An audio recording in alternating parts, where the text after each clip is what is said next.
আলহামদুলিল্লাহ। তাহলে আজকে আমরা শুরু করব অ্যাডভান্স কস্ট অ্যাকাউন্টিং, সবথেকে গুরুত্বপূর্ণ একটা অধ্যায়, জয়েন্ট প্রোডাক্ট বাই প্রোডাক্ট, 4 নম্বর অধ্যায়। জয়েন্ট প্রোডাক্ট বাই প্রোডাক্ট এই নামটার সাথে আমাদের আসলে একটু আপত্তি আছে। এখানে হওয়ার কথা ছিল main product and joint cost. আর জয়েন্ট প্রোডাক্ট এবং জয়েন্ট কস্ট যদি নাম দিত তাহলে আবার একটু খুশি হতাম। দেখেন জয়েন্ট প্রোডাক্ট কি, যে পণ্য ভেঙে একটা পণ্য ভেঙে যদি একের অধিক পণ্য তৈরি করা যায় তাহলে এটাকে জয়েন্ট প্রোডাক্ট বলা যায়। যেমন দুধ কিন্তু জ্বালায়ে মাখন এবং ঘি আলাদা করা যায়, তো দুধ ছিল এখানে জয়েন্ট প্রোডাক্ট। যখনই মাখন এবং ঘি আলাদা হয়ে গেল তখন ওই দুইটা কিন্তু মেইন প্রোডাক্ট হয়ে গেছে, আর ওর সাথে যে পানি বের হয়েছে ওইগুলো বাই প্রোডাক্ট হয়ে গেছে। আর ধান যখন ক্রয় করেছিলাম ধান ছিল জয়েন্ট প্রোডাক্ট। এখন ধানটা আমরা মাড়াই করলাম, মাড়াই করে দুইটা পণ্য বের হয়ে গেল, চাউল মেইন প্রোডাক্ট আর তুষ বা কুড়া, ধানের কুড়া যেটা বলে ওটাকে হচ্ছে বাই প্রোডাক্ট বলা হবে, উচ্ছিষ্ট।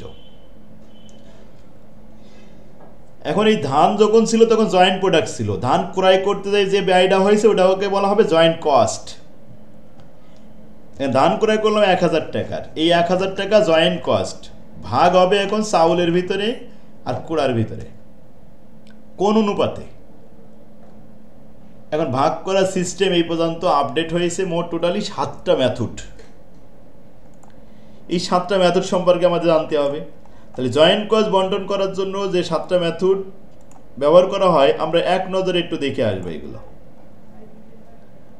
প্রস্ত মাত্রে যে কোনো একটা মেথড করতে হবে, কিন্তু আমি একটা অঙ্ক করাবো, প্রথম অঙ্কটা 7টা মেথডই শিখে ফেলবো একসাথে, সবগুলো নিয়ম একসাথে শেখাবো, তাহলে আপনি পার্থক্য বুঝতে পারবেন। দেখেন এই যে এখানে লিখে দিছি যৌথ ব্যয় বন্টনের পদ্ধতি, এভারেজ ইউনিট কস্ট মেথড, গড় একক ব্যয় পদ্ধতি, ওয়েটেড এভারেজ মেথড, ভারযুক্ত গড় পদ্ধতি। এই ওয়েট কিন্তু প্রস্তাব তখন দেওয়া থাকবে, ফিজিক্যালি মেজার মেথড, দৈহিক পরিমাপ পদ্ধতি, standard cost method, survey method, market value method. 6 নম্বর হলো মার্কেট ভ্যালু মেথড। এখন আসেন এই মার্কেট ভ্যালু মেথড, এইটাই মূলত বেশি আসে, কিন্তু এর ভাষাগত একটু পরিবর্তন করে করে দেয়। কি কি পরিবর্তন হতে পারে ভাষার? কোনো সময় লেখা থাকে মার্কেট ভ্যালু মেথড, কোনো সময় লেখা থাকে সেল ভ্যালু মেথড। এবার sale value at split off point, sale ভ্যালুটা হবে স্প্লিট অফ পয়েন্ট বলতে কোন পয়েন্টকে বোঝানো হয়েছে। মনে করেন যে আপনি ধান মাড়াই করলেন, চাউল বের হয়ে গেল, এই চাউল আর কুড়া এখনই দুইটা পণ্য সেপারেট হলো, যেখান থেকে সেপারেট হচ্ছে ওইটাকে বলা হবে স্প্লিট অফ পয়েন্ট। আর চাউল নিয়ে আবার নতুন করে রিফাইনিং করে চাউল আবার একটু কাটিং ফাটিং করে সেগুলো আবার মিনিকেট চাউল, চিকন চাউল বানানো হয়, ওই চাউল থেকে আবার তেল বের হয়, হোয়াইট গোল্ড, হ্যাঁ অয়েল বের হবে, তো ওইগুলো রিফাইনিং করা কিন্তু পরে ফার্দার কস্ট হয়ে যায়। কিন্তু যখনই ধান থেকে প্রথম চাউল বের হলো ওইটাকে বলা হবে স্প্লিট অফ পয়েন্ট। যে ফার্দার কস্ট তৈরি করার আগে, ফার্দার কস্ট খরচ করার আগের পয়েন্টটাকে বলা হবে স্প্লিট অফ পয়েন্ট। এরপরে আসেন sell value at separation point, ওই স্প্লিট পয়েন্টের আরেকটা নামই হলো সেপারেশন পয়েন্ট। সবই কিন্তু মার্কেট ভ্যালুর মধ্যেই রয়েছে। Estimated net realisable value method, একে বলা হয় সংক্ষেপে NRV method. Hypothetical market value method, তাহলে একটা আনুমানিক কাল্পনিক বাজার মূল্য। Net realisable value method, reverse cost method, তারপরে relative sale value method, constant gross margin percentage of method. এই যে constant gross margin rate method, এটা আমরা আর কি 7 নম্বর বলি, তো এখানে আমি অবশ্যই 6-এর ভিতরেই দিয়ে দিচ্ছি, এটা 7, এখানে আমি 7 দিয়ে রাখি তাহলে বুঝতে আপনার সুবিধা হবে। এই পার্সেন্টেজ তৈরি করে নিতে হয়, সেখানে কিন্তু ওই সেল লাগবে, সেল দিয়ে পার্সেন্টেজ তৈরি করে তার উপরে তাই দেখাতে হবে বন্টন করে, যাক এর মধ্যে থেকে আসবে। এগুলো সবই ওই মার্কেট ভ্যালু মেথড। এখন অঙ্কের দিকে আসি, কারণ এগুলো দেখালে অনেকেই ভয় পাবে। দেখেন জয়েন্ট, হ্যাঁ, অঙ্কগুলোর প্রস্থের ধরন অনুযায়ী আমরা দুই ভাগে ভাগ করেছি। প্রথমত জয়েন্ট প্রোডাক্ট আর বাই প্রোডাক্ট। জয়েন্ট প্রোডাক্টের অঙ্কগুলো সব এক জায়গায় দিছি, এক নজরে সবগুলো নিয়মের কিছু নমুনা অঙ্ক দেওয়া হলো। এই যে একটা নমুনা অঙ্ক।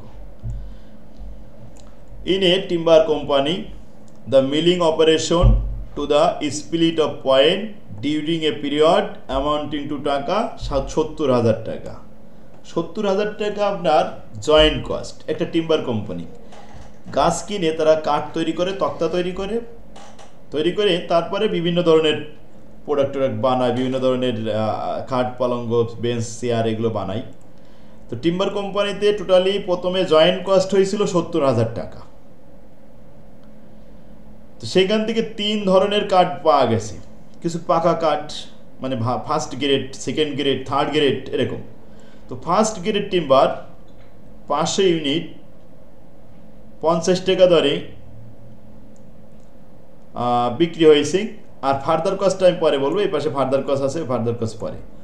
Second grade 800 unit, third grade 700 unit. মোট কাঠ পাওয়া গেছে 2000 ইউনিট। এর মধ্যে ফার্স্ট গ্রেড আছে, সেকেন্ড গ্রেড আছে, থার্ড গ্রেড আছে, 3 ধরনের গ্রেড আছে। এখন এই 3 গ্রেডের মধ্যে আমরা এই 70,000 টাকা ভাগ করে করে দিব 3টে প্রোডাক্টের ভিতরে, 3 টাইপের প্রোডাক্টের ভিতরে। কীভাবে ভাগ করব? তার জন্য বলছে সেল প্রাইস আছে, যখন সেল প্রাইস লাগবে তখন এটা ইউজ করব, সেল মার্কেট প্রাইস বললে তখন এটা ইউজ করব। আবার এনআরভি, যখন রিয়েলাইজেবল ভ্যালু মেথড বলবে এনআরভি, তখন আবার এই ফার্দার কস্টটা বাদ দিয়ে তারপরে এনআরভি দেখাবো, তখন এটা কাজে লাগাবো।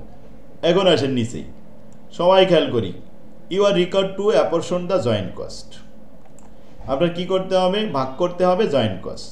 এটা খুবই সহজ, কোনো কঠিন কিছু না, এটা ছেলে খেলার মতো কিন্তু, যা শুধু ভাগ করে দেওয়া। এটা না শেখালেও আপনারা ভাগ করতে পারবেন, এরকম সহজ। দেখেন প্রথম বলছে average unit cost method. Average মানে গড়। এখন মোট ইউনিট 2000, এই 2000 দিয়ে 70,000কে ভাগ করবেন, তাহলে এভারেজ পাওয়া যাবে রেট 35 টাকা। 35 টাকা দিয়ে 500 সাথে গুণ করবেন, 800 সাথে গুণ করবেন, 700 সাথে গুণ করবেন, বাস বন্টন হয়ে গেছে। দেখেন কি হবে। Answer to the question number 1, allocation of joint cost under the average unit cost method. প্রথমে লিখলাম এভারেজ ইউনিট কস্ট মানে পার ইউনিট কস্ট আর কি, total joint cost divided by production unit. তো জয়েন্ট কস্ট হলো 70,000, প্রোডাকশন ইউনিট 2000, ভাগ করলে হবে 35 টাকা। ক্লিয়ার? এই 35 টাকা কিন্তু পার ইউনিট। এবার এভারেজ ইউনিট অনুযায়ী আমরা একটা ছক তৈরি করলাম, first grade, second grade, third grade. ইউনিটের সংখ্যা 500, 800, 700, সব মিলে 2000। রেট 35 টাকা, 35 টাকা, 35 টাকা। গুণ করেন, 500 সাথে 35 গুণ করলে 17,500, 800 সাথে 35 গুণ করলে 28,000, 700 সাথে 35 গুণ করলে 24,500, সব মিলে 70,000 টাকা। ক্লিয়ার হয়ে গেছে না? জয়েন্ট কস্ট মিলেছে 70,000 টাকা, এই জয়েন্ট কস্টের সাথে মিলে যাবে। তার মানে ভাগ করার পরে আবার দেখবেন মিলেছে কিনা, না মিলি তার অঙ্ক হবে না। তাহলে 3 গ্রেডের ভিতরে 3 প্রকারের পণ্য আমরা জয়েন্ট কস্ট বন্টন করে দিছি। এই বন্টন করাটাই কাজ। কি সহজ আছে অঙ্ক? অনেক ইজি। এখন এই 70,000-এর জায়গায় যদি 7 লাখ লেখা থাকে, এই 500 ইউনিটের জায়গায় যদি 5,000 লেখা থাকে, 8,000 লেখা থাকে, 7,000 লেখা থাকে, এখানে 20,000 ইউনিট হয়, ফিগার চেঞ্জ হতে পারে কিন্তু নিয়ম তো আর চেঞ্জ হচ্ছে না, নিয়ম তো এটাই থাকবে। আশা করি পারবেন ইনশাল্লাহ। এই মেথডটার নাম কি? Average unit cost method. এবার নেক্সট 2 নম্বরে আসি। 2 নম্বর মেথডটার নাম কি? Weighted average method. ওয়েটেড মানে কি জানেন? ভার পদার্থ। তার মানে ওয়েট দেওয়া থাকবে, পদার্থ এখানে পদার্থ দেওয়া থাকবে, তাহলে ওয়েটেড আমাদের কাজে লাগাতে হবে। উইথ পয়েন্ট ওয়েট হচ্ছে 533, first grade, second grade and third grade timber respectively. পর্যায়ক্রমে ফার্স্ট গ্রেডের সাথে 5 ওয়েট গুণ করবেন। দেখেন এখানে 500 ইউনিট আছে, ঠিক আছে। গ্রেড যখন ফার্স্ট, এটা তো একটা পাকা কাঠ, পাকা কাঠের কিন্তু ওজন বেশি, তো সেই ওজনই মনে করেন 5 কেজি এক এক ইউনিট। সেকেন্ড গ্রেডটা 3 কেজি আর থার্ড গ্রেডটা 3 কেজি।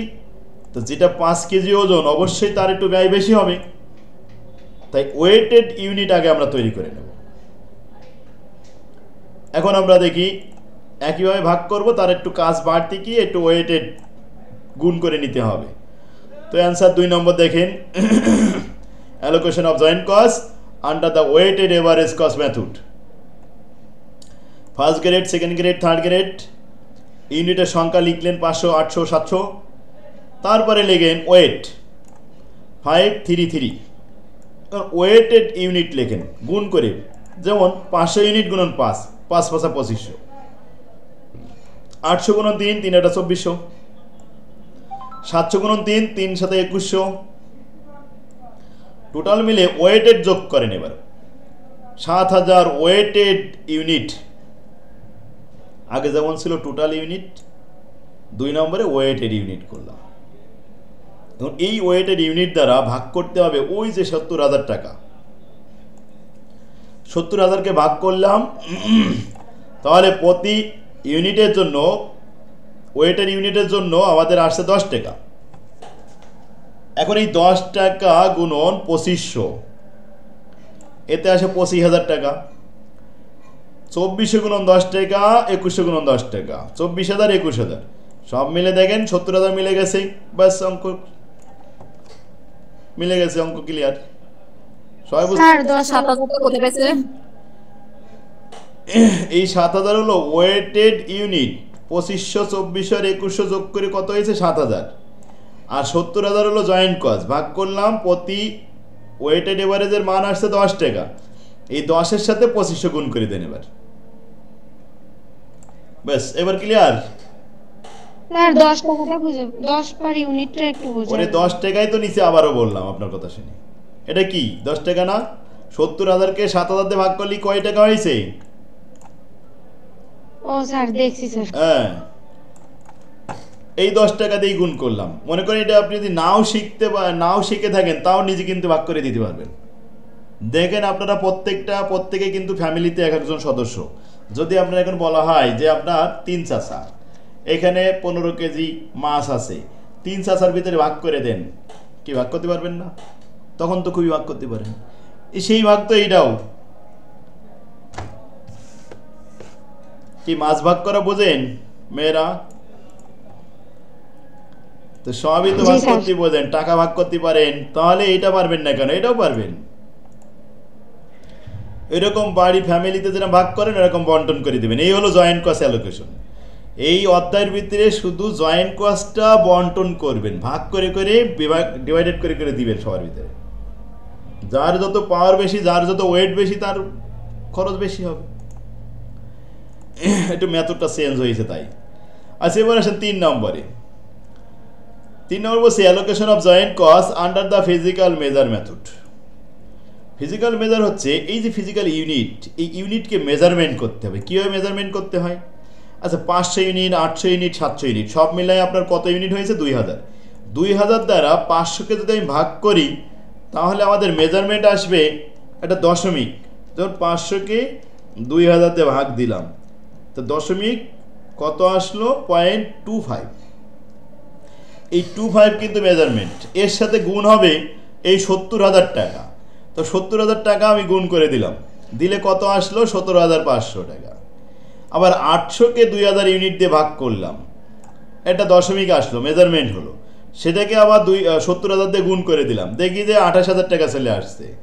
আবার 700কে 2000 দিয়ে ভাগ করলাম, সেখানে একটা মেজারমেন্ট দশমিক আসলো, ওইটার সাথে আবার 70,000 গুণ করলাম, দেখি 24,500 চলে আসলো। এই যোগফল কত হলো? 70,000 টাকা। অ্যান্সার শেষ। ক্লিয়ার?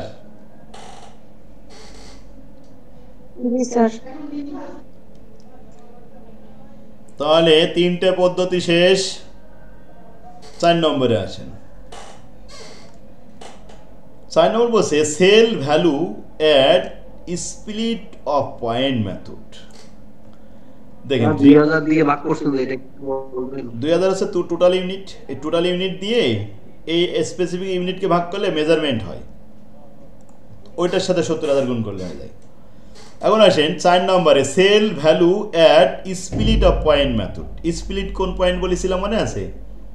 ফার্দার কস্ট তৈরি করার আগে, মানে ফার্দার কস্ট খরচ হওয়ার আগের পয়েন্ট, অর্থাৎ স্প্লিট অফ পয়েন্টে কোনো ফার্দার কস্ট হয় না, কিন্তু যখন পাস করাবো তখন কিন্তু নেট রিয়েলাইজেবল ভ্যালু মেথড, তখন ফার্দার কস্ট কাজে লাগবে। এখন 4 এবং 5, আগে আমরা 4 দেখাই। সেল ভ্যালু যখন দেখাবো ইউনিটের সাথে সেল প্রাইস গুণ করব, গুণ করে টোটাল সেল তৈরি করব, সেই সেল যার বেশি তার খরচ বেশি। দেখেন কি হবে।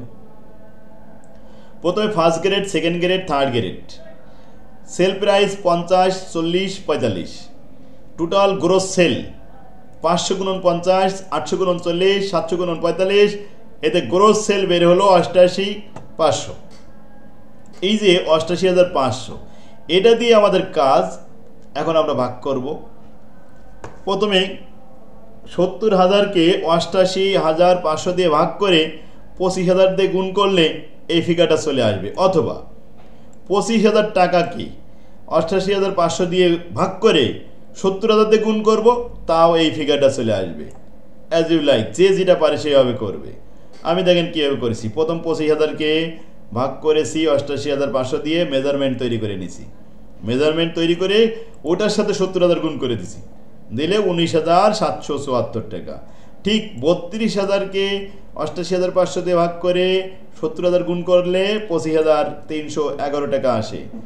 31,500কে 88,500 দিয়ে ভাগ করে 70,000 গুণ করলেও 24,915 টাকা আসবে। এখন যোগ করে দেখেন জয়েন্ট কস্ট 70,000 মেলে কিনা। মিলেছে? তাহলে এটাও মেজারমেন্ট করে নিলাম না। সেল ভ্যালু মেথড মানে সেলসের উপর বেসিস করে কিন্তু আমরা ভাগ করেছি। আচ্ছা, মনে করেন যে আমি একটা উদাহরণ দিছিলাম প্রথম শুরুতে, 1,000 টাকা মনের 1 মণ ধান ক্রয় করলাম। 1 মণ ধান মাড়াই করলে 28 কেজি চাউল পাওয়া যায়, আর 12 কেজি কুড়া পাওয়া যায়। আচ্ছা, এখন চাউলের খরচ কত? ওই 1,000 টাকা যে জয়েন্ট কস্ট, ওইটা কীভাবে ভাগ করব? 28 কেজি চাউল আর 12 কেজি কুড়া হয়েছে, তাহলে 1,000 টাকাকে 40 কেজি দিয়ে ভাগ করলাম, 25 টাকা পার কেজি আসলো। এটাকে যদি আমি 28 কেজি দিয়ে গুণ করি, চাউলের খরচ 700 টাকা, আর 12 কেজি দিয়ে যদি কুড়া গুণ করি তাহলে আসবে 300 টাকা।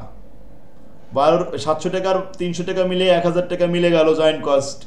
কিন্তু এটা হবে না। কেন হবে না বলেন তো? কারণ চাউলের বাজার মূল্য বেশি। চাউল বিক্রয় হয় 60 টাকা কেজি, কুড়া বিক্রি হয় 15 টাকা কেজি। বাজার মূল্য যার বেশি, জয়েন্ট কস্ট তার বেশি দিতে হবে। তাই তখন এই সেল ভ্যালু মেথড করে নিতে হবে। প্রথমে 28 কেজি গুণন 60 টাকা, টোটাল গ্রোস সেল বের করতে হবে। 12 কেজি গুণন 15 টাকা, কুড়ার দাম বের করতে হবে। তারপরে সেই সেল ভ্যালু একত্র করে জয়েন্ট কস্ট ভাগ করতে হবে, বুঝলেন? বাজার মূল্য যার বেশি, যেমন সরিষা ক্রয় করলাম 40 কেজি, সরিষা ক্রয় করে তেল বের করা হলো। এখন তেলটা তো মেইন প্রোডাক্ট, আর খোল বের হয়েছে না সরিষার খোল, ওইটা কিন্তু বাই প্রোডাক্ট।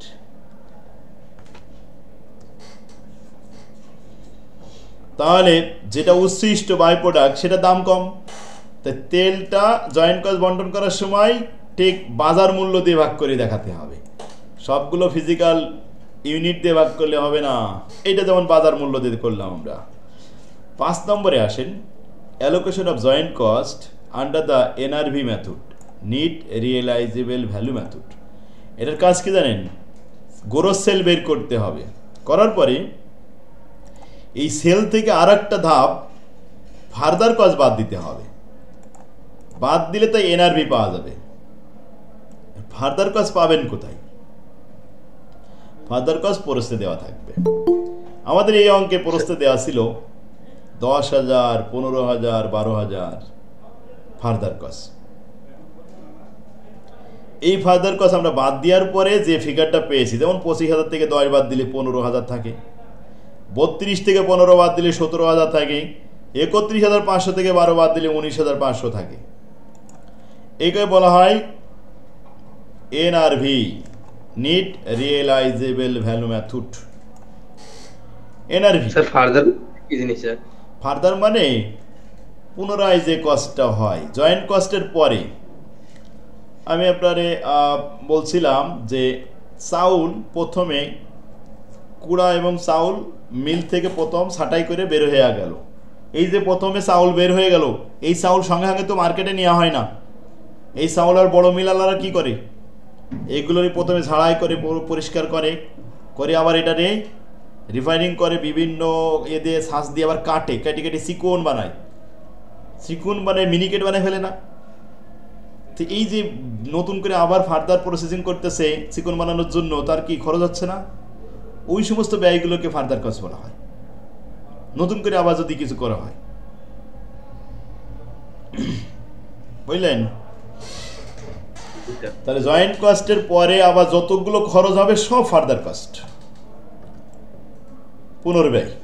এখন আসেন, এই ফার্দার কস্ট যখন আমি সেল থেকে বাদ দিব তখন যেটা হবে তার নাম হবে এনআরভি, নেট রিয়েলাইজেবল ভ্যালু।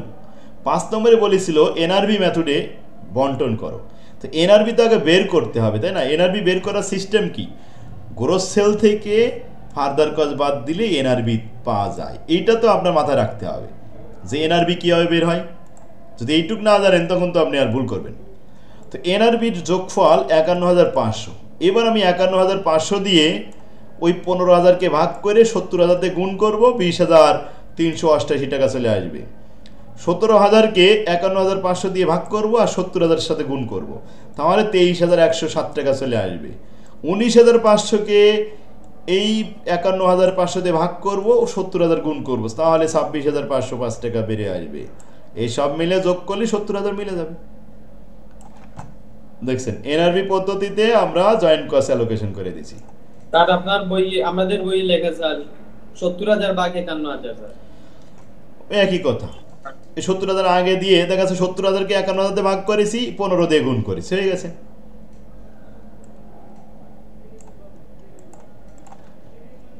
আগে পরে এটা দিলেই হবে।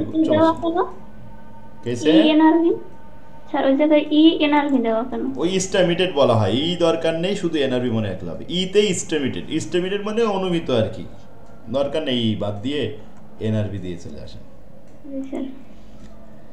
এবার আসেন লাস্ট আমরা 6 নম্বর মেথডে আসছি, allocation of joint cost under the gross margin rate method. এই যে গ্রোস মার্জিন রেট, এই গ্রোস মার্জিন পাবো কোথায়? গ্রোস মার্জিন তো আমাদের বের করা লাগবে, মানে আমাদের সেলসের উপরে গ্রোস প্রফিটের শতকরা হার কত, এটাকে বলা হয় গ্রোস মার্জিন। তাহলে গ্রোস মার্জিন বের করতে গেলে আমাদের সেল কত, আগে সেলগুলো দেখাতে হবে, সেল থেকে কস্ট বাদ দিতে হবে, তারপরে গ্রোস প্রফিট বের করতে হবে। দেখেন সেল লিখেছি, সেল হয়েছে 1,48,500। এখন কস্ট যখন বাদ দেবো তখন কিন্তু ওই জয়েন্ট কস্ট 70,000 ওটা আগে আসবে, আর ফার্দার কস্ট হয়েছে না 10,000, 15,000, 12,000, সব মিলে 1,07,000। সব খরচ বাদ দিলে কত টাকা লাভ? 41,500 টাকা লাভ। এই লাভকে এখন আমরা পার্সেন্টেজ তৈরি করব।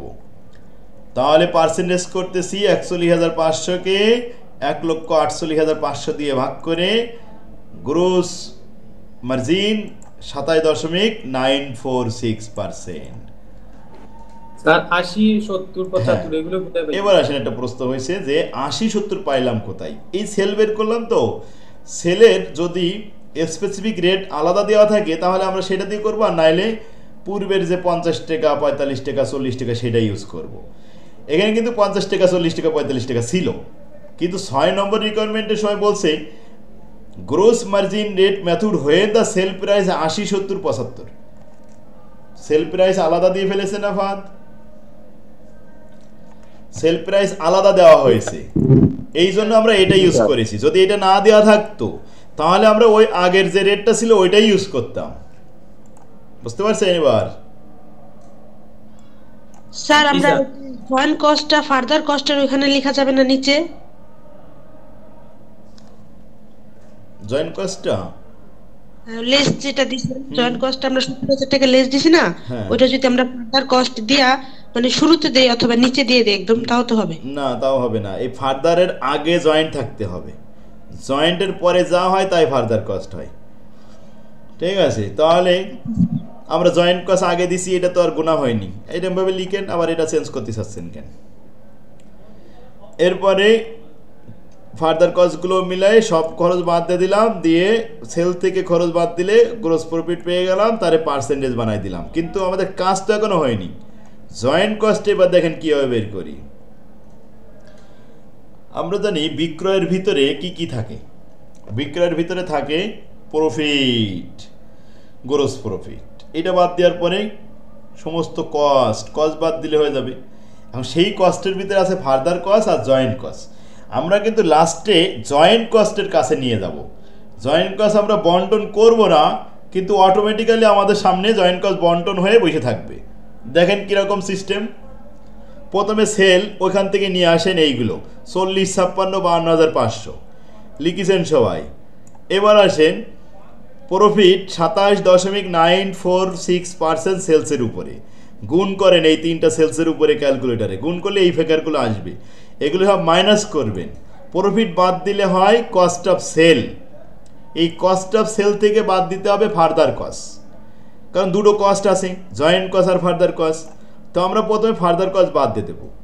ফার্দার কস্ট তিনটে আছে, 3 রকমের। বাদ দেওয়ার পরে যেটা থাকবে সেইটাই কিন্তু জয়েন্ট কস্ট, আর তো কিছুই নেই। তাহলে সেল থেকে প্রফিট বাদ দিছি, ফার্দার কস্ট বাদ দিছি, দেখি যে জয়েন্ট কস্ট অটোমেটিক্যালি চলে আসছে।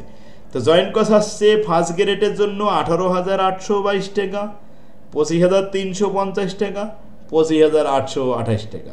সব মিলাই কি 70,000 টাকা মিলেছে? জয়েন্ট কস্ট মিলে গেছে, ঠিক না? দেখেন আমরা কিন্তু বন্টন করিনি, অটোমেটিক্যালি বন্টন হয়ে আমাদের সামনে চলে আসছে। এইটাই আমাদের জয়েন্ট কস্ট। কি ক্লিয়ার এখন? তাহলে গ্রোস মার্জিন রেট মেথডটা আরো সহজ বেশি। স্যার ফার্দার কস্টে 37,000 টাকা টোটাল কস্ট, এটা যোগ করে এখানে 10 আর 15, 25 আর 12, 37,000 হয় না? স্যার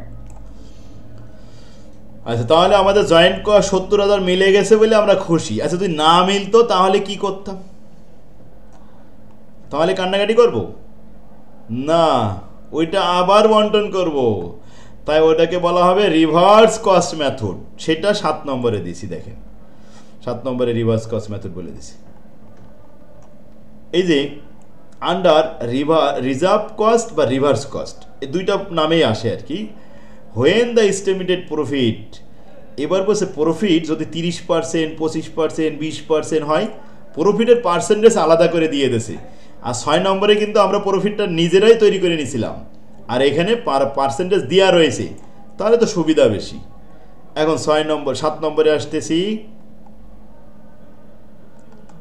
সবাই খেয়াল করেন, আমাদের সেল ওই আগেরটা 40, 56, 52,500, আর প্রফিটটা কিন্তু ওখানে পার্সেন্টেজ নতুন পেলাম।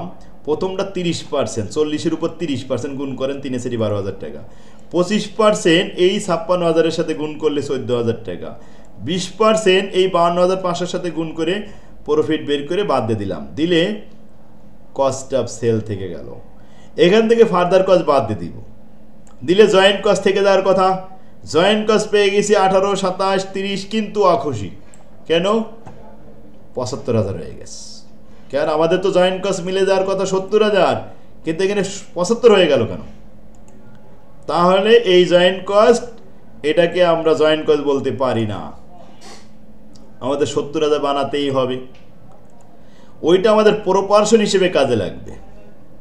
তাই অ্যাপোর্শন অফ দ্য জয়েন্ট কস্ট লিখে রাখছি। এটা অ্যাপোর্শন। আমরা কিন্তু নিচেই আবার একটা দাগ দিয়ে 70,000 লিখেছি। লিখে এই 70,000 কীভাবে বন্টন করি দেখেন, এই অ্যাপোর্শন অনুযায়ী বন্টন করব। নিচে আসেন, প্রথমে 75,000 দিয়ে 70,000-কে ভাগ করে এই 18,000 দ্বারা গুণ করিলে 16,800 টাকা আসবে। 75,000 দিয়ে 70,000কে ভাগ করে এই 27 দিয়ে গুণ করলে 25,200 পাওয়া যাবে। আবার একইভাবে 75 দিয়ে 70কে ভাগ করে এই 30 দিয়ে গুণ করলে 28,000 পাওয়া যাবে। এবার এই কয়টা যোগ করে দেখেন 70,000 মিলে গেছে। তাহলে ফার্দার আবার আমাদের রিভাইজ করা লাগলো। এই জন্য নাম হলো revise cost method, reserve cost method বা রিভার্স কস্ট মেথড। 3টে নাম বলা হয়। এখানে আমি লিখেছি রিভার্স কস্ট মেথড, আবার রিভাইজ কস্ট মেথড বলা যায়। প্রশ্ন দেয়া থাকে রিভাইজ। রিজার্ভ নাকি রিভার্ভ? এটা রিজার্ভ মানে ওই যে 5,000 টাকা রিজার্ভ হয়ে গেছিল না, আবার রিভার্স করা যায়, রিভার্সও বলে দেয় রিভার্স কস্ট মেথড। আরেকটা বলা হয় reserve cost method, revise cost method. আরেকটা কি বলেছি যেন বলে গেছি, আরেকটা মেথডও বলেছি। আচ্ছা, তাহলে এখন সিস্টেমটা হলো যে লাস্টে যখন জয়েন্ট কস্ট মেলবে না তখন আপনাকে এই কাজটা করতে হবে। কি এখন ক্লিয়ার সবাই? স্যার 18 কে 75 দিয়ে ভাগ করে 70 দিয়ে গুণ করলেও সেম রেজাল্ট আসে? একই উত্তর আসবে। 70 কেন, আমি 75,000 দিয়ে 18,000কে ভাগ করব আর 70,000 দিয়ে গুণ করব, তাই এই একই উত্তর আসবে। হ্যাঁ স্যার, এইটাই। হ্যাঁ বলেন। একটা কোশ্চেন ছিল স্যার, আমরা এখানে 80, 75, 70 দিয়ে না করে 40, 50 আর 45 দিয়ে করি নাই কেন? হ্যাঁ, এটা একটা কথা যে এখানে সেল আসলে দুইটা ছিল। একটা রিকোয়ারমেন্ট 6 এর ভিতরে ছিল 80, কিন্তু আমাদের অরিজিনাল কোয়েশ্চেনে ছিল 50, 40, 45, ঠিক না? আমরা ওইটাও করতে পারি, কারণ একই উত্তর আসবে। জয়েন্ট কস্ট লাস্টে যাই সব একই মেলবে। দুইটা সেল ছিল আমাদের পাশেই, 6 নম্বরে সেল দেওয়া ছিল 40 টাকা করে, এই যে এখানে দেওয়া ছিল 80, 70 আর 75, তাই আমরা ওইটা ইউজ করেছি। কিন্তু আপনি মনে করেন এটা ইউজ করবেন না, ওই এটাই নিয়ে আসেন ডাইরেক্ট গুণ করে, তাহলে আপনার একটু বাড়তে একটু খাটনি বাড়বে।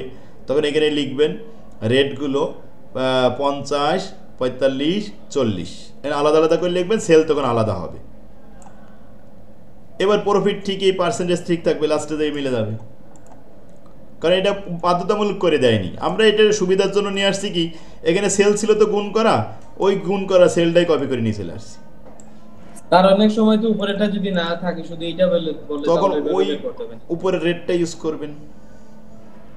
জি স্যার, ওইটা আমি জিজ্ঞাসা করতে চাইছিলাম। হ্যাঁ, এটা আসছিল 21 সালে 2 নম্বর অঙ্কটা। দেখেন জয়েন্ট কস্ট শুধু বন্টন করা, এছাড়া তো কোনো কাজ নেই। তাহলে অঙ্ক অনেক ইজি না? এর মধ্যে ইম্পর্টেন্ট অঙ্ক এই যে 4 নাম্বার। দেখেন এই অঙ্কটা অনেক জায়গায় আছে, লাস্ট পর্যন্ত দেখবেন 5-6 বার আছে অঙ্কটা। প্রথমে a manufacturing concern the product by processing raw material. কাঁচামাল থেকে প্রসেস করে 3টে প্রসেসিংয়ের মাধ্যমে পণ্য উৎপাদন হয়। তার মধ্যে ডাইরেক্ট ম্যাটেরিয়াল সরাসরি টোটাল কস্টের মধ্যে আছে 42,000 টাকা, এটা জয়েন্ট কস্ট। ডাইরেক্ট লেবার 9,000 আর 22,000 আর 28,000। এই 28 আর 22 যোগ করলে হয় 50, 50 আর 9 যোগ করলে হয় 59, কিন্তু দেওয়া আছে কত? 94,000 দেওয়া আছে। 94,000 আমরা যোগ করে দেখলাম 59, দেওয়া রয়েছে 94, তাহলে কি ভুল দেওয়া আছে? না, ভুল দেওয়া নেই। যতটুকু বাড়তি দেওয়া আছে বাড়তিটুকু হলো জয়েন্ট কস্ট, আর এগুলো হলো সেপারেট কস্ট, ফার্দার কস্ট। এবার আসেন ভেরিয়েবল ম্যানুফ্যাকচারিং ওভারহেড 7,000, 16,000, 18,000। এই 18 আর 16 যোগ করলে হয় 34, 34 আর 7 41, কিন্তু দেওয়া আছে তো 59। তাহলে বাড়তি যে টাকাটা আছে ওটা জয়েন্ট কস্ট, আর এগুলো সব ফার্দার কস্ট, সেপারেট যার মধ্যে দেওয়া আছে এগুলো। ফিক্সড ফ্যাক্টরি 18 আর 32 যোগ করলে হয় 50, 50 আর 34 84, কিন্তু যোগফল দেওয়া আছে 1,09,000। তাহলে এর মধ্যে বাড়তি যতটুকু দেওয়া আছে ওইটা ওর ভিতরে হচ্ছে জয়েন্ট কস্ট, আর এগুলো হলো ফার্দার কস্ট। তারপরে প্রোডাকশন ইউনিট 40,000 ইউনিট উৎপাদন হয়েছে, 75,000 ইউনিট উৎপাদন হয়েছে, 1 লক্ষ ইউনিট উৎপাদন হয়েছে, এই ইউনিটের সংখ্যা। আর সেল প্রাইস 1 টাকা 60 পয়সা করে বিক্রি হয়েছে, বি পণ্য 2 টাকা 40 পয়সা এবং সি পণ্য 1 টাকা 20 পয়সা করে রেট দেওয়া রয়েছে। ব্যাস, এগুলো কস্টের আইটেম না, প্রোডাকশন ইউনিটের আইটেম। এখন আসেন, জয়েন্ট কস্ট তো যোগ করা নেই, তাহলে সেপারেট করা নেই। আমাদের দায়িত্ব প্রথমে জয়েন্ট কস্ট এখান থেকে বের করে ফেলতে হবে। আসলে জয়েন্ট কস্ট কত, পরে তো মিলাতে হবে, আবার তো একটা ওয়ার্কিং করা লাগবে। আর ফার্দার কস্টগুলো, এর ফার্দার কস্ট এই 3টা, বির ফার্দার কস্ট এই 3টা, সির ফার্দার কস্ট এই 3টা, এই 3টা যোগ করতে হবে। এগুলো সব যোগ করে দেখাতে হবে। তাহলে আমাদের কাজ রয়েছে জয়েন্ট কস্টগুলো আলাদা করব, ফার্দার কস্টগুলো আলাদা করব, জয়েন্ট কস্টটা আলাদা করে বের করব। এই ওয়ার্কিং দুটো আগে শেষ করব, কমপ্লিট করব, তারপরে যাই আমরা অ্যালোকেশন করতে পারবো। The total cost include the joint cost, total joint cost বের করো না, এখানে একটু কথা বলেছে। দ্য টোটাল কস্ট ইনক্লুডস, ওই টোটাল কস্টের মধ্যে অন্তর্ভুক্ত আছে জয়েন্ট কস্ট, যৌথ ব্যয়, which are not yet allocated to product, যেগুলো প্রোডাক্টের ভিতরে বন্টন করা নেই, আনঅ্যালোকেটেড অবস্থা আছে, সেইগুলো কিন্তু জয়েন্ট কস্ট। এগুলো আমরা অবশ্যই আগেতে বলেই দিছি, সেগুলো আবার নিচে বলে দিচ্ছে এরা। Joint cost allocation based on the market value of the product. Market value কোন পদ্ধতি? এই মার্কেট ভ্যালু কীভাবে করবেন? প্রথমে ইউনিটের সাথে সেল প্রাইস গুণ করবেন, তাহলে তো সেল ভ্যালু পাওয়া যাবে, সেল ভ্যালুই তো মার্কেট ভ্যালু। তাহলে আমরা ওয়ার্কিং দুটো আগে বোঝাই দিই। 1 নম্বর ওয়ার্কিংয়ে আসেন, টোটাল কস্ট দেখাই। এই যে এখানে যে 42,000 থেকে শুরু করে এই পর্যন্ত সব যোগ করে ফেলেছি, এর ভিতরে ফার্দার কস্ট আছে। যদি টোটাল কস্ট থেকে ফার্দার কস্টটা বাদ দেওয়া যায়, তাহলে সহজে জয়েন্ট কস্ট পেয়ে যাবো আমরা। তো 2 নম্বর ওয়ার্কিংয়ে আমরা ফার্দার কস্টটা একটু লিখলাম এ বি সি। এদিকে ফার্দার কস্ট আসলো এর 34,000, বির 70,000, সির 80,000, সব মিলায়ে 3 জনের 1,84,000। এই ফার্দার কস্টগুলো 3,04,000 থেকে বাদ দিয়ে দেব। সো টোটাল জয়েন্ট কস্ট হবে যে total cost minus total further cost. Total cost 3,04,000 আর টোটাল ফার্দার কস্ট হলো 1,84,000, বাদ দিলে 1,20,000। এই 1,20,000 হলো জয়েন্ট কস্ট। এতক্ষণে আমরা জয়েন্ট কস্ট বের করতে পারলাম। ফার্দার কস্টও মাঝে আমাদের ওয়ার্কিং করা হয়ে গেছে, আর লাগবে না। এবার আমরা আসি জয়েন্ট কস্ট অ্যালোকেশন করতে যাচ্ছি আন্ডার দ্য মার্কেট ভ্যালু মেথডে। প্রথমে লিখলাম grade A B C, unit produce 40, 75 এবং 1 lakh unit, sale price per unit 1 টাকা 60 পয়সা, 2 টাকা 40 পয়সা, 1 টাকা 20 পয়সা। সো গ্রোস সেল গুণ করলাম 40,000 গুণন 1 টাকা 60 পয়সা, 64,000 টাকা, 75,000 গুণন 2 টাকা 40 পয়সা, এতে 1,80,000 টাকা আসে। আর 1 লক্ষর সাথে 1 টাকা 20 পয়সা গুণ করলে 1,20,000 টাকা বের হয়। ক্লিয়ার সবাই? গ্রোস সেল বুঝতে পারছেন? এখান থেকে আমাদের ফার্দার কস্ট আছে। ফার্দার কস্ট 34, 70 আর 80,000, এগুলো বাদ দিয়ে দেবো, দিলে এনআরবি পাওয়া যাবে, মার্কেট ভ্যালু। এখন মার্কেট ভ্যালু যদি বলা হতো স্প্লিট অফ পয়েন্ট, তাহলে ফার্দার কস্ট বাদ দিতাম না, কিন্তু স্প্লিট অফ পয়েন্ট তো বলিনি, বসে শুধু মার্কেট ভ্যালু। তার মানে এনআরবি তৈরি করতে হবে, কারণ ফার্দার কস্ট রয়েছে। তো এনআরবি যে বের হলো 1,80,000। এবার কাজ 1,80,000 দিয়ে ভাগ করব 1,20,000-কে, গুণ করব 30,000 দ্বারা, তাতে 20,000 টাকা পাওয়া যাবে। এই দেখেন জয়েন্ট কস্টকে ভাগ করেছি, 1,20,000-কে 1,80,000 দিয়ে ভাগ করেছি। প্রথমটা 30,000 দিয়ে গুণ, দ্বিতীয়টা 10,000 টাকা দিয়ে গুণ, তৃতীয়টা 40,000 টাকা দিয়ে গুণ। এতে ফলাফল আসছে 20,000 টাকা, 73,333 টাকা, 26,667 টাকা। এই টাকাগুলো যোগ করলে আবার 1,20,000 মিলে যাবে। যদি মেলে অঙ্ক সঠিক। কি সময় ক্লিয়ার হয়েছে? 1,20,000 অ্যামাউন্ট আছে, কোথায় আসলো? 1,20,000 তো জয়েন্ট কস্ট, এই যে ওয়ার্কিং নাম্বার 2-তে লেখা আছে না, জয়েন্ট কস্ট, এটাই তো আমাদের বন্টন করতে হবে। আচ্ছা, এবার দ্বিতীয় নম্বরে আরেকটা রিকোয়ারমেন্ট আমরা রেখে আসছিলাম, যেটা বলছিল যে এখানে ইনকাম স্টেটমেন্টও দেখাতে হয় মাঝে মাঝে, ছোট ছোট ইনকাম স্টেটমেন্ট। এই statement showing the profit is product, প্রত্যেকটা ডিপার্টমেন্ট প্রত্যেকটা প্রোডাক্টের প্রফিট দেখাও। তো প্রথমে সেল লিখতে হবে, সেল লিখে সেল থেকে বাদ দিতে হবে জয়েন্ট কস্ট আর ফার্দার কস্ট। জয়েন্ট কস্ট আর ফার্দার কস্ট ছাড়া আর কোনো কস্ট এখানে নেই। আর মাঝে মাঝে থাকে অনেক সময় সেলিং কস্ট, কমিশন এক্সপেন্স এটা দুটো থাকতেও পারে, তো সেটা থাকলে বাদ দিব, কিন্তু এই অঙ্কে তো আর নেই। তো জয়েন্ট কস্ট আর ফার্দার কস্ট একত্রে টোটাল কস্ট বের করলাম। এবার টোটাল কস্টটা বাদ দিলাম সেল থেকে, বাদ দিলে প্রফিট পেয়ে গেলাম 10,000, 36,667, 13,333, এই যে 60,000 টাকা। তাহলে এই তিনটা ডিপার্টমেন্টে মিলে 60,000 টাকা প্রফিট হয়েছে। কি সবাই বুঝতে পারছে? জি স্যার। একই অঙ্ক দেখেন, স্যার একটু ভুল ছিল মনে হয় প্রশ্নে একটু ভুল ছিল মনে হয়, ইয়াতে টোটাল কস্টে 59,000, ওইটা মনে হয় 100 হবে 41,000 হবে, আর ওই 94,000 টাকা যেটা টোটাল কস্ট দেখানো হচ্ছে প্রশ্নে, ওখানে একটু ভুল আছে মনে হয় টোটালে। না এগুলো ভুল নাই, এগুলো তো জয়েন্ট কস্ট আর ফার্দার কস্ট একত্রে করা, এখান থেকে টোটাল কস্ট এগুলো। প্রশ্ন স্যার ঠিক আছে ভাই, ঠিক আছে শতকরা প্রশ্নটাতে টোটাল কস্ট ওইটা ঠিক আছে, স্যার বুঝাইছেন অনেক সুন্দর করে।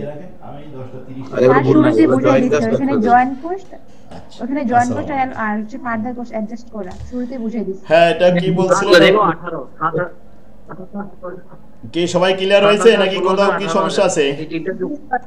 জি স্যার ক্লিয়ার। আচ্ছা এখন আসেন ওই একই অঙ্ক দেখেন 5 নম্বরেও আছে। এখানে 42,000, 94,000, 59,000, 1,09,000, এটাও ওই ফিগারটা মানে কি এটা জাতীয় বিশ্ববিদ্যালয় আর এটা ছিল 7 কলেজে মনে হয়। একই অঙ্ক 5 নম্বর 5 বাদ 4 নম্বর করলে 5 হয়ে গেছে, 5 আর আলাদা করা লাগবে না। একটা অঙ্ক আছে, এগুলো ইম্পর্টেন্ট দিনই, এটা থাকে কোন দরকার নেই। 7 নম্বরটা স্যার, 7 নম্বরটা, 7 নম্বরটা ইম্পর্টেন্স দেন। এই 7 নম্বরটা আমাদের আলাদা হবে। আপনারা এক কাজ করবেন, আমার কিছু জয়েন্ট প্রোডাক্ট বাই প্রোডাক্টের ক্লাস আছে না, ওটা দেখতে বলেছিলাম, একটু দেখেছিলেন? এই ক্লাসটা দিতে গেলে একটু সময় লাগবে, এখনো 25 মিনিট কমপক্ষে সময় লাগবে, তো 25 মিনিট তো এখন আমাদের হাতে নেই। আচ্ছা এটা যদি না বুঝতে পারেন আগামী ক্লাসে আবার আমরা একটু টাইম দেবো। এখানে এই 7 নম্বরটা একটু রেখে দিলাম, এটা করানো লাগবে আমার। এটা কি জয়েন্ট কস্ট নাকি বাই প্রোডাক্ট? না এটা জয়েন্ট প্রোডাক্ট।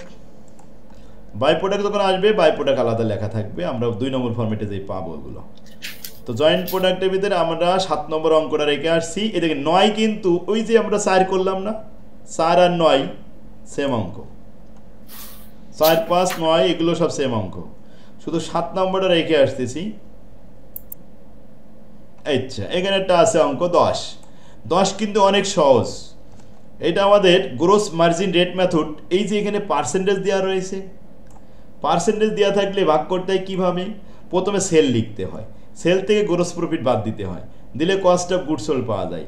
এই অঙ্কের ভিতরে সেলিং খরচ আছে 5%, সেলিং বাদ দিয়ে দিলাম, বাদ দেওয়ার পরে টোটাল কস্ট অফ প্রোডাকশন, তার মধ্যে থেকে ফার্দার কস্ট বাদ দিয়ে দেবো, বাদ দিলেই বাস জয়েন্ট কস্ট বেরিয়ে আসবে।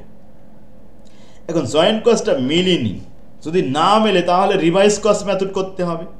এখানে যে মেলেনি আমরা বুঝলাম কি হবে। আমাদের জয়েন্ট কস্ট বেরোয়েছে 3,21,500, কিন্তু প্রশ্নে বলছে 3,50,000 টাকা, তা তো আমাদের সাথে মেলেনি। না মিললে আবার আমরা পুনরায় বন্টন করব, সেই বন্টনটা নিচেই করা হচ্ছে। দেখেন যে ওই যে 3,50,000 টাকা, তো প্রথমে 3,21,500 দিয়ে 1,40,000কে ভাগ করেছি, আর 3,50,000 দিয়ে গুণ করে দিছি, ব্যাস একটা বেরিয়ে আসছে। তার 2 নম্বরে সেম একইভাবে 3 নম্বরে। এখন এই কস্টগুলো আমরা এর নিচেই দিলেও পারি, না দিলে নিচেই, এদের কাছে নিচে একটা ঘর করে দিলাম, দিয়ে এই খরচগুলো উঠাই দিলাম, দেওয়া যাবে। যদি আমরা না দিই তাও সমস্যা নেই, নিচেই আমরা অ্যালোকেশন লিখে দিছি।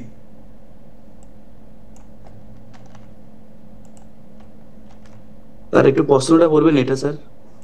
আমার একটু টাইম তো আর মাত্র 2-3 মিনিট আছে, এই জন্য আমি আর কি দ্রুত বলি সেটা। 7 মিনিট আছে স্যার। 7 মিনিট ওকে না দেখা যাচ্ছে? ও জি স্যার। আচ্ছা দেখি তাহলে এই যে এপিপি কেন প্রায় এত, তাই বলে কিন্তু এপিপি লিখেছি।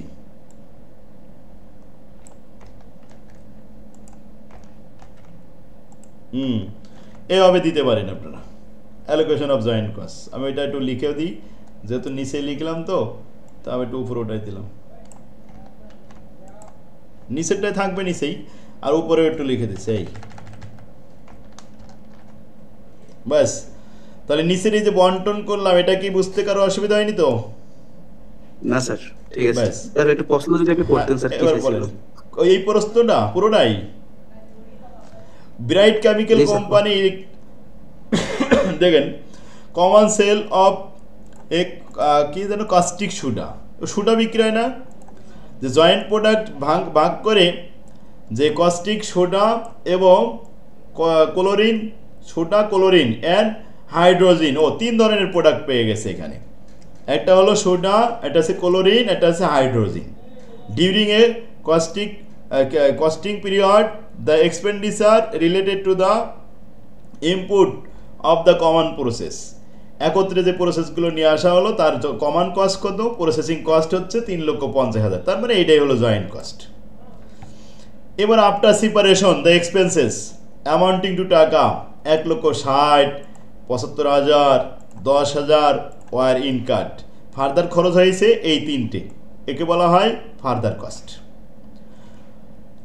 তারপরে বসে সোডা, ক্লোরিন এবং হাইড্রোজেন, ও এটা তো রেসপেক্টিভ, ওই সেন্টেন্সেরই অংশ। The inter production was sold, সমস্ত প্রোডাক্টগুলো বিক্রি হয়ে গেছে। তো সোডা বিক্রি হয়েছে 3,75,000, আর ক্লোরিন বিক্রি হয়েছে 2.5 লক্ষ এবং হাইড্রোজেন বিক্রি হয়েছে 60,000 টাকা। এগুলো রিয়েলাইজ মানে আদায় হয়েছে বা টাকা ওই টাকায় বিক্রি হয়েছে। রেসপেক্টিভলি পর্যন্ত এই পর্যন্ত দেওয়া হয়ে গেল। এখন সেলিং খরচটা একটা সেন্টেন্স বাড়ানো হয়েছে। The selling expenses were estimated 5% of realisation from sale, বিক্রয়ের উপরে 5% সেলিং খরচ। এই দেখেন আপনারা লিখেছে এখানে সেলিং খরচ 5% বিক্রয়ের উপরে, আর কোনো কাজ নেই। এবার বলছে যে ম্যানেজমেন্ট এক্সপেক্টেড দ্য প্রফিট, হ্যাঁ ব্যবস্থাপকরা আশা করছে যে এই বিক্রয়ের মধ্যে লাভ আছে 15%, 10% এবং 5% রিয়েলাইজেশন। যখনই দেখবেন প্রস্তে পার্সেন্টেজ দিয়ে দিয়েছে তখন আর মেথড খোঁজা লাগবে না, এইটাই সে গ্রোস মার্জিন রেট মেথড। আর এই মেথডটা সহজ বেশি, কারণ সেল দেওয়া থাকে, সেল থেকে গ্রোস প্রফিট বাদ দিয়ে দিতে হয় ওই পার্সেন্টেজ অনুযায়ী। তারপরে যদি খরচ এই সেলিং খরচ থাকে বাদ দিব, না থাকলে আমরা সেলিং খরচ বাদ দিব না। তারপরে কস্ট অফ প্রোডাকশন যেটা পাওয়া যাবে ওখান থেকে ফার্দার কস্ট বাদ দিয়ে দিব, বাদ দিলে জয়েন্ট কস্ট বেড়ে আসবে। জয়েন্ট কস্ট যদি না মেলে তাহলে এটা বেসিস অফ অ্যালোকেশন অথবা অ্যাপোর্শন অফ জয়েন্ট কস্ট এরকম লিখে রাখবেন। তারপরে লিখবেন allocation of joint cost further করার পরে। কি টাইম শেষ হয়ে গেছে আমার এখানে দেখা যাচ্ছে কি আপনার কয় মিনিট দেখা যায়? ও আমার এখানে তো 10টা হয়ে গেছে, তাহলে কি ওইদিকে মনে হয় ইয়ে আছে। আর জাস্ট টাইমে মানে দিলাম না, এবার মানে আজকে মানে একটু দেরি হয়েছিল 1-2 মিনিট নাকি, সেই মিনিটটা আমরা এখন পাচ্ছি। আচ্ছা, আমরা একটা অঙ্ক রেখে আসলাম 7 নম্বর, দেখলেন না 7 নম্বর একটা অঙ্ক রেখে আসছি। ওই 7 নম্বর অঙ্কটা আর এই 11 নম্বর অঙ্কটা সেম।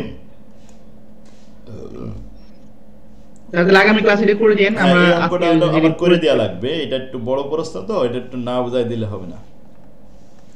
12 নম্বরটা বুঝাই দেন স্যার এখন। 12 নম্বরটা সহজ তো, এটা পারবেন না? না 12 নম্বরটা লাগবে না তো। আচ্ছা এটা আপনারা দেখে আসেন।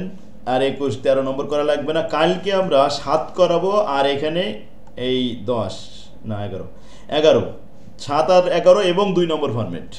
2 নম্বর ফরম্যাট কিন্তু আমরা পুরো বাই প্রোডাক্টটা রেখে দিছি কালকের জন্য। কালকে আমরা বাই প্রোডাক্ট করবো ইনশাআল্লাহ। করলে ভালো।